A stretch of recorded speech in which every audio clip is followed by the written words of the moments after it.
I just tend to have raised my concerns about what's going on, about the sustainability of debt.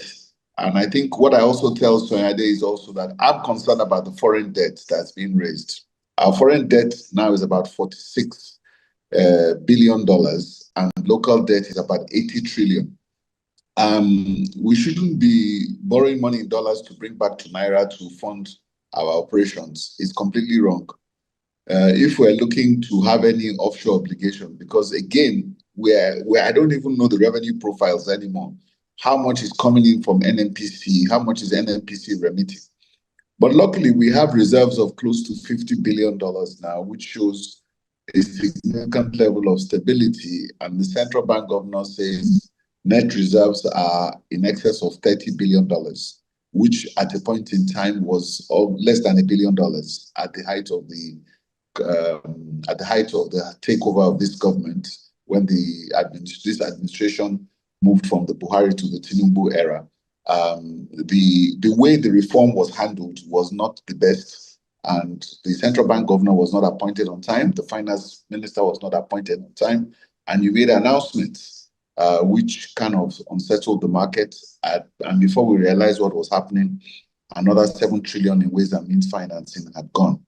So my concern really is the fact that let us understand the balance sheet of the government. Again, the problem we have is that the debt figures we have is still at June.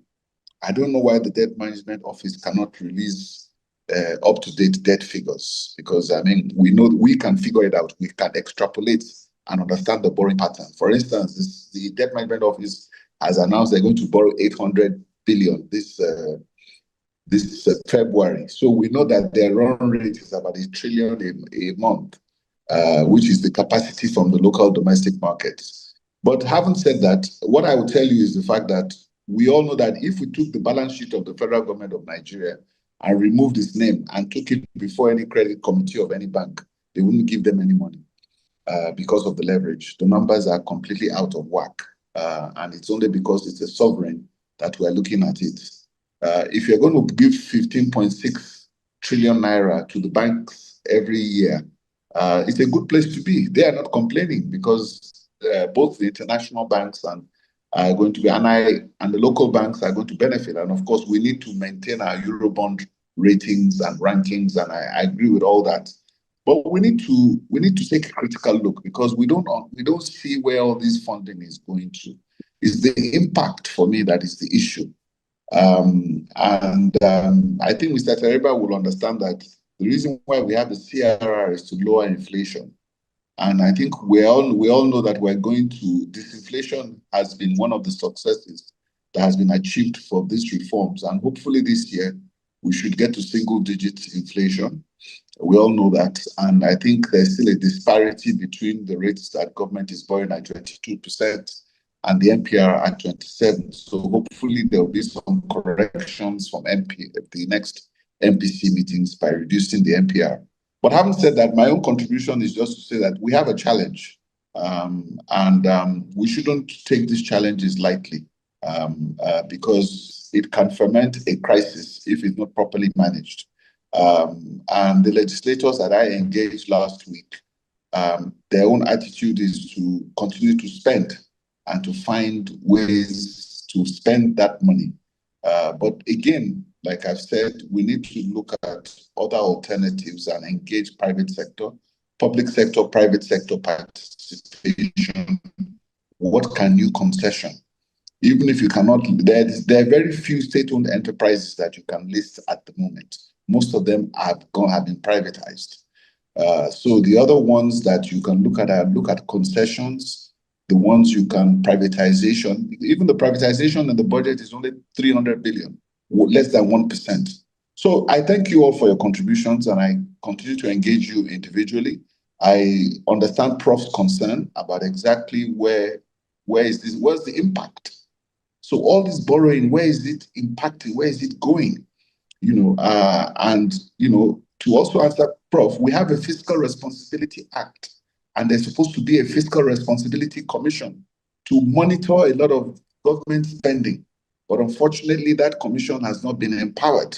And I made a commitment to the Senate that after they've passed this budget, we should take a look at ways we can enhance the Fiscal Responsibility Act and bring it up to line with the current realities of the Nigerian economy. For me, in terms of my own advocacy, I always access people and ask their opinion and engage them.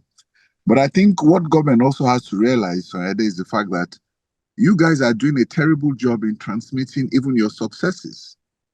And I think that it is important that, since you are working at the level of the coordinating minister of the economy, I think it's important that we have that dialogue. It's not just MPC that we must have a formal dialogue after MPC, the central bank governor comes out and says something. It is important that the coordinating minister of the economy also come out and engage. If every quarter, these are the quarterly updates, this is what's going on. Engage and dialogue. And of course, I engage you. If I need something, I call this person, call XY, call Z, what's going on, and it's different. And yes, is that trust deficit I think people are concerned about.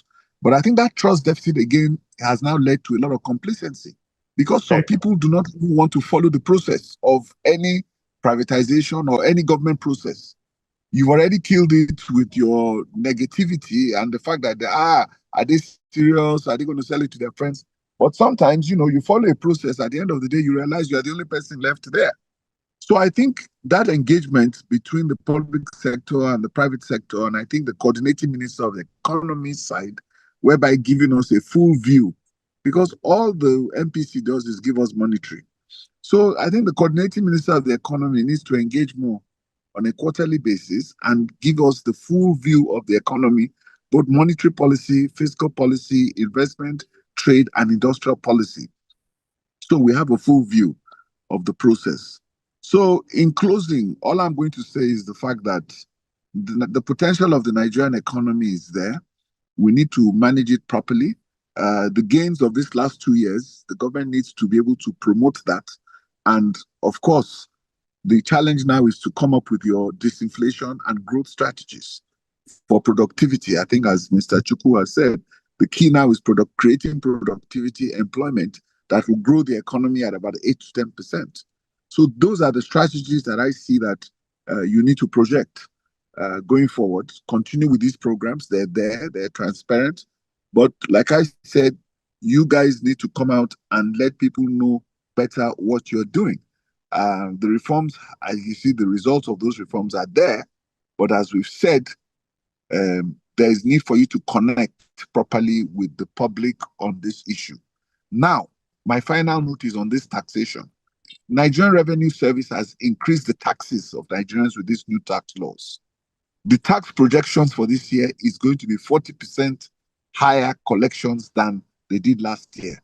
So what that means clearly is the fact that we have a tax increase, especially if our projected GDP is about 4.4%. Now, with all these increased taxes, the budget is failing because you've now budgeted a lot more, which is unrealistic, and now you have a deficit of 25 trillion. But you're raising taxes. You see, so you cannot continue to raise taxes and then basically begin to budget higher than what your revenues are. For me, this is the biggest disconnect. So we need a fiscal reset. And that's why I talk about the Fiscal Responsibility Act.